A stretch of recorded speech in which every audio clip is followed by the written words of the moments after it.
नमस्कार दोस्तों, tricky mechanical channel में आपका बहुत बहुत स्वागत है। Subscribe my channel and hit the bell icon. Hello दोस्तों, आप सभी का हमारे चैनल में बहुत बहुत स्वागत है। जैसा कि आप सभी को पता है, हम लोग पॉलिटेक्निक का क्रैक कोर्स चला रहे हैं और इसमें जो हम लोग 51 से लेके 75 तक क्वेश्चन हम लोग कर चुके थे पार्ट 1 में केमिस्ट्री का प्रीवियस ईयर 2019 का पेपर। अभी जो है 76 से लेके 100 तक कंप्लीट करेंगे। अगर अब आपने पार्ट 1 नहीं देखा है तो प्लेलिस्ट में जाइए, वीडियो के डिस्क्रिप्शन में दिया हुआ है, आप लोग उसे देख लीजिए, तभी आपको पार्ट 2 अच्छे से समझ में आएगा। तो दोस्तों, अगर चैनल पे नए हैं तो चैनल को सब्सक्राइब लोग जरूर कर दीजिए और साथ ही बेल आइकन को दबा दीजिए।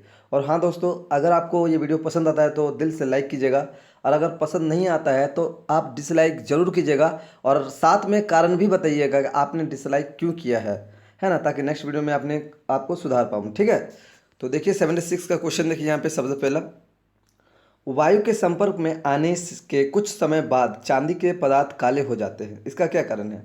तो देखिए दोस्तों, जब वायु के कांटेक्ट में आता है तो चांदी के ऊपर एक परत बैठ जाता है। वो किसका परत होता है? सिल्वर सल्फाइड का। देखिए दोस्तों, ये तो ऐसे कट गया, और ये क्योंकि दोनों ऑप्शन सेम है और सिल्वर ऑक्साइड होगा नहीं तो सिल्वर सल्फाइड, ऑप्शन सी इसका करेक्ट आंसर है। नेक्स्ट क्वेश्चन देखिए, कांस्य। कांस्य डेस का एक मिश्र धातु है। तो दोस्तों, कांस्य जो होता है बोरंज, वो कॉपर और जिंक का एक मिश्र धातु है। कॉपर और जिंक का एक मिश्र धातु है। नेक्स्ट क्वेश्चन, बिजली के तारों को जोड़ने के लिए किस मिश्र धातु का उपयोग किया जाता है? आप भली बात जानते हो, बिजली के तारों को जब जोड़े जाते हैं तो सोल्डर, टाका, यानी कि आपका पीबी और एसएन का जो ये संयुक्त होता है। आपका ये भी पूछा जाता है कि सोल्डर का किसका किसका मिश्रण है, तो आप डायरेक्ट मान दोगे आपका पीबी एंड जो होता है एसएन। ठीक है, नेक्स्ट क्वेश्चन देखिए, सीएनजी का मुख्य घटक क्या है? तो सीएनजी का मुख्य घटक आपको पता है, मीथेन है। बहुत ही आसान क्वेश्चन था। नेक्स्ट क्वेश्चन, वनस्पति तेलों के हाइड्रोजनीकरण के लिए डैश का उत्प्रेरक के रूप में उपयोग किया जाता है? तो दोस्तों, निकेल का। वनस्पति तेलों के हाइड्रोजनीकरण के लिए आपका निकेल का उपयोग किया जाता है। यही उत्प्रेरक का काम करता है, जो रिएक्शन को तेज कर देता है। ठीक है, उत्प्रेरक क्या है आपको पता है? किसी भी रिएक्शन को अत्यधिक तेज करना या कम करना, उत्प्रेरक का काम वही होता है। तो निकेल का उपयोग किया जाता है वनस्पति तेलों के हाइड्रोजनीकरण के लिए। ठीक है, नेक्स्ट क्वेश्चन।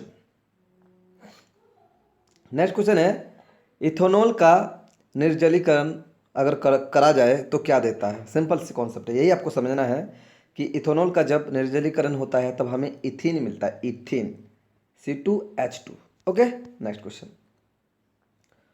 पानी में एसिटिक अम्ल के कितने प्रतिशत घोल को विनेगर कहा जाता है? तो दोस्तों, 5 से 8% एसिटिक अम्ल के घोल को हम लोग विनेगर कहते हैं। कितने परसेंट? 5 से 8% घोल को विनेगर कहा जाता है। गॉट इट, ये याद रखिएगा। नेक्स्ट क्वेश्चन, परिशुद्ध इथेनोइक अम्ल का गलनांक कितना है? तो परिशुद्ध इथेनोइक अम्ल का जो गलनांक होता है, ये आपको दिमाग में रखना है, 290 केल्विन होता है। तो परिशुद्ध इथेनोइक अम्ल का गलनांक कितना होता है?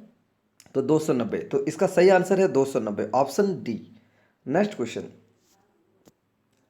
एस्टर, एल्कोहल और कार्बोक्सिलिक अम्ल देने के लिए अम्ल या क्षार की उपस्थिति में अभिक्रिया करता है, जिसे डैश कहते हैं? तो दोस्तों, इसको जल अपघटन कहते हैं। जल अपघटन उसे कहते हैं जिसमें एस्टर, एल्कोहल और कार्बोक्सिलिक अम्ल देने के लिए जो अम्ल और क्षार की उपस्थिति में अभिक्रिया कराई जाती है, उस रिएक्शन को हम लोग कहते हैं जल अपघटन। नेक्स्ट क्वेश्चन, तत्वों के गुणों और उनके डैश के आवर्ती फलन होते हैं। दोस्तों, तत्वों के गुणों और मोसले जी ने कहा, पीरियोडिक टेबल से क्वेश्चन है कि तत्वों के गुणों और उनके परमाणु क्रमों के आवर्त फलन होते हैं। याद रख लीजिएगा, ये बहुत इंपॉर्टेंट है। तत्वों के गुण और उनके आवर्त फलन के परमाणु के आवर्त फलन होते हैं। तो जब हम लोग थ्योरी पढ़ाएंगे आपको केमिस्ट्री का, तब बहुत ज़बरदस्त और बहुत ही अच्छे तरह से आपको डीलिंग करेंगे।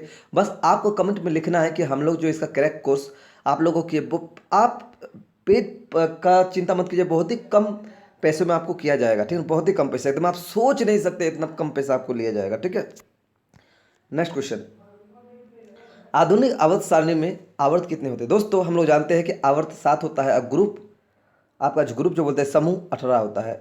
आवर्त 7 होते हैं, इसका जो सही आंसर है वो ऑप्शन सी हो जाएगा।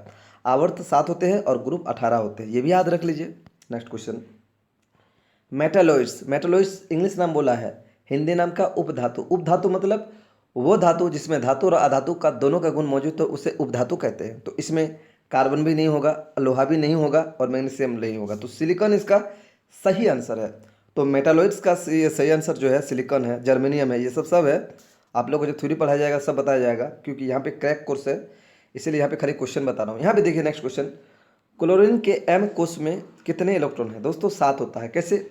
देखिए, अगर आप लोग 9th में पढ़े होंगे तो के होता है, फिर एल, फिर एम और फिर एन होता है, ठीक है ना। तो देखिए, हम जब क्लोरीन का लिखते हैं 17 होता है तो किस लिए करेंगे 2, 8, 7। तो दोस्तों देखिए एम में आ रहा 7 है ना, तो इसी प्रकार हम लोग लिखते हैं। और अगर बोला जाए एन में, तो एन में 0 होगा क्योंकि कुछ नहीं है, 2, 8, 7 है ना। तो इस प्रकार हम लोग निकालते हैं, ठीक है ना। देखिए पहले के होता है, फिर एल होता है, फिर एन होता है, ठीक है। नेक्स्ट देखिए, धातु ऑक्साइड प्लस अम्ल का जब रिएक्शन होगा तो क्या देगा? एक्स यहाँ पे क्या निकलेगा, है ना। यही बोला कि एक्स क्या है, तो पानी, तो लवण और जल देता है, आप लोगों को पता है। धातु ऑक्साइड को जब अम्ल के साथ प्रतिक्रिया कराई जाती है तो लवण मिलता है, लवण और पानी, ठीक है, लवण और पानी। नेक्स्ट क्वेश्चन देखिए, हाइड्रोनियम आयन डैश है। दोस्तों हाइड्रोनियम बोल रहा है, हाइड्रो ऑक्साइड नहीं बोल रहा। हाइड्रो ऑक्साइड बोलता तो ये हो जाता, ठीक है, लेकिन हाइड्रोनियम बोल रहा है तो इसलिए H3O+। तो ऑप्शन इसका बी सही है, इसका ऑप्शन बी सही है, हाइड्रोनियम बोल रहा है।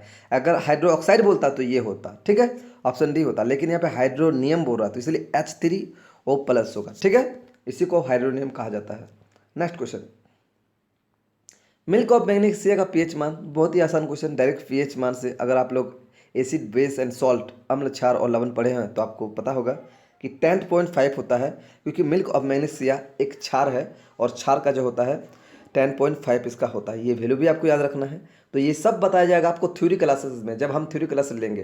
तो पॉलिटेक्निक का फॉर्म आने दीजिए और कमेंट कीजिए कि थ्योरी क्लासेस हम लोग स्टार्ट करें या नहीं। बहुत ही चीप एंड रेट में आपको दिया जाएगा क्लास, ठीक है।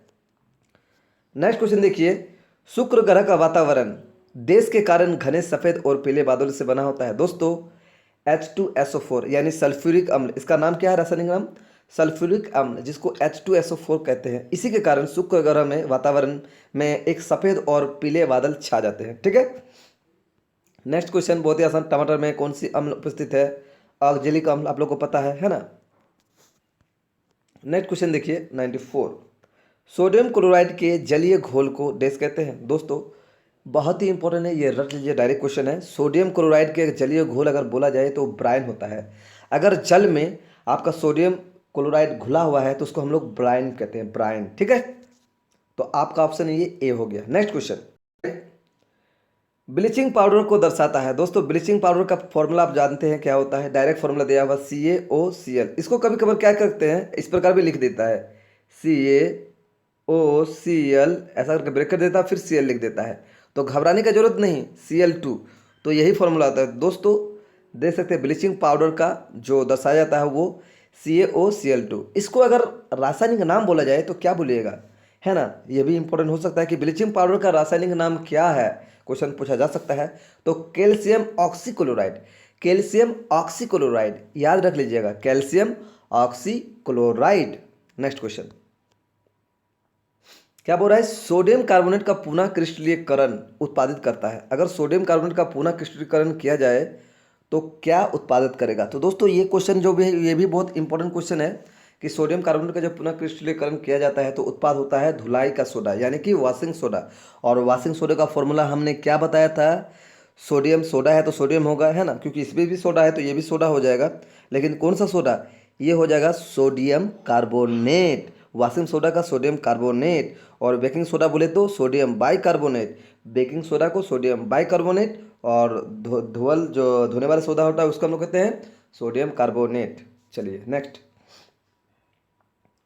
डैश खंडित हड्डियों को सही स्थिति में जोड़ने के लिए प्लास्टर के रूप में उपयोग किया जाता है। दोस्तों आपको पता है प्लास्टर का उपयोग यानी प्लास्टर ऑफ पेरिस, पॉप का यूज़ किया जाता है। सिंपल सा वही आपसे पूछ लिया है थोड़ा सा घुमा के, तो दोस्तों सही है, जो पॉप का आंसर होगा, जो पॉप का केमिकल फार्मूला होगा वही होगा। तो पॉप यानी प्लास्टर ऑफ पेरिस का क्या होता है फार्मूला, कैल्शियम सल्फेट हेमीहाइड्रेट। तो देख सकते हैं यहाँ पे कैल्शियम यानी CaSO4 इंटू हाफ H2O, ये फॉर्मूला डायरेक्ट आपसे पूछ लिया है। नेक्स्ट क्वेश्चन, डैश धातु कमरे के तापमान पर लिक्विड तरल के रूप में उपस्थित रहता है। तो धातु कौन है इसमें, मरकरी। तो मरकरी जो है रूम के तापमान पर ये तरल अवस्था यानी लिक्विड फेज में रहता है, ठीक है। नेक्स्ट क्वेश्चन, कार्बन का वो अप्रूव जो प्राकृतिक में कठोर है। तो दोस्तों सबसे कठोर डायमंड होता है, और डायमंड भी एक अप्रूफ है किसका, कार्बन का। ग्रेफाइट भी है, और देख सकते हैं यहाँ पे। तो ऑप्शन इसका सही हो जाएगा ऑप्शन ए, डायमंड। अभी जो है लास्ट क्वेश्चन 100 नंबर, देश उभयधर्मी ऑक्साइड है। बहुत बहुत इंपॉर्टेंट क्वेश्चन दोस्तों। Al2O3 जिसको एल्यूमिना नाम है, एल्यूमिना, Al2O3 इसको एल्यूमिना बोलते हैं। ये नाम भी आप याद कर लीजिएगा। Al2O3 का नाम क्या है, एल्यूमिना। ये एक एम्फोटेरिक ऑक्साइड, इंग्लिश में एम्फोटेरिक ऑक्साइड भी दे देता है। हिंदी नाम ना देखे इंग्लिश दे देगा कि इनमें से कौन सा एम्फोटेरिक ऑक्साइड है या फिर उभयधर्मी ऑक्साइड है। तो ऑप्शन डी, Al2O3। तो ये क्वेश्चन आप रख लीजिएगा, ये भी क्वेश्चन बहुत इंपॉर्टेंट है, इसे याद करने वाला क्वेश्चन है ना। 2-4 बार अगर आप पढ़ोगे तो आपको याद हो ही जाएगा। हाँ दोस्तों, अगर वीडियो अच्छा लगा तो प्लीज़ लाइक सब्सक्राइब शेयर जरूर कीजिएगा। अभी जो है 101 से 100 आपका 150 तक क्वेश्चन आपका फिजिक्स का बताया जाएगा, जो कि आपको प्लेलिस्ट में मिल जाएगा, है ना। आज केमिस्ट्री बताए, कल फिजिक्स बता देंगे, और मैथ भी कल या परसों करवा देंगे, ठीक है ना। 2019 का पूरा सेट कंप्लीट हो जाएगा।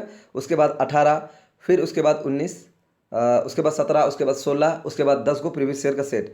जब प्रीवियस ईयर का सेट लगाएंगे तब 50-50 क्वेश्चन लेंगे, एक ही वीडियो में 50 क्वेश्चन आपको बताएंगे, है ना। क्योंकि अभी आपको आदत लगा रहे हैं कि आप वीडियो में बने रहिए और पूरा वीडियो को देखिए, क्योंकि छोटा छोटा वीडियो काट करके इसलिए बना रहा हूँ ताकि आप लोग पूरा वीडियो देखो, क्योंकि आप लोग पूरा वीडियो देखते नहीं, बोर हो जाते हैं और वीडियो का आधा अधूरा छोड़ देते हैं। तो आप लोग कमेंट कीजिएगा कि इसका करेक्ट कोर्स में लाऊं या ना लाऊं, ठीक है। तो चलिए मिलते हैं नेक्स्ट वीडियो में, तब तक के लिए bye bye. Thank you very much for watching this video.